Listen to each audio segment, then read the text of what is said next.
So now that I got that out, you might ask yourself, why in the world would anybody want to remove these locating pins, right? You don't want to reuse these. Once you tap and thread these, you don't want to reuse those, right? You want to make sure you clean out these ports too. I'm sure these go somewhere, these oil somewhere. So I'm gonna have to clean these cases again. This is like the 4th time I've cleaned them. But back to, you want to make sure you get all the metal out of it. The last thing you want is metal floating around. So you want to be very, very thorough. It doesn't cost you anything to keep doing it over, scrubbing, blowing air out, soap and water, you know. You want to be careful using super aggressive solvents. You don't want to do that, but just make sure that it's super clean. Use pipe cleaners. You know, if you got a plastic brush, bristle brush.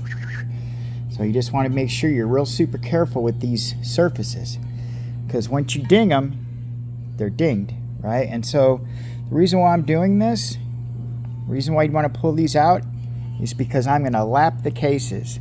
And what I mean by lap is I'm going to put a very, very, very fine, I think got a 3000 grit lapping compound, like for valves.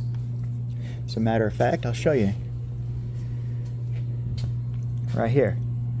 This is what I'm using, Loctite Clover. And I'm just going to put a light coat around here, just a dab on the finger and smear it. It doesn't take a whole lot.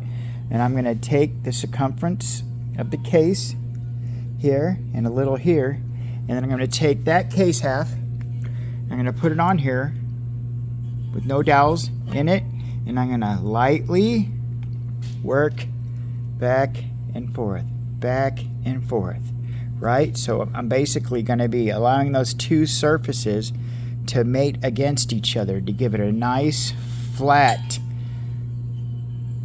surface. Now these cases aren't that old, they're 2016, but I had somebody do my casework before, and I noticed there's a few nicks and dings on the other half, and when I put them together, they don't want to, there's a hair of a gap here, and I believe that it's not going to hurt it by doing it.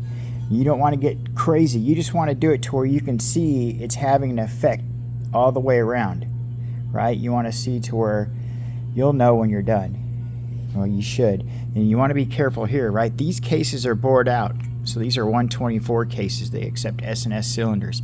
So you want to be careful when you're going around, transitioning back in. You want to make sure you're not clipping it aluminum on aluminum.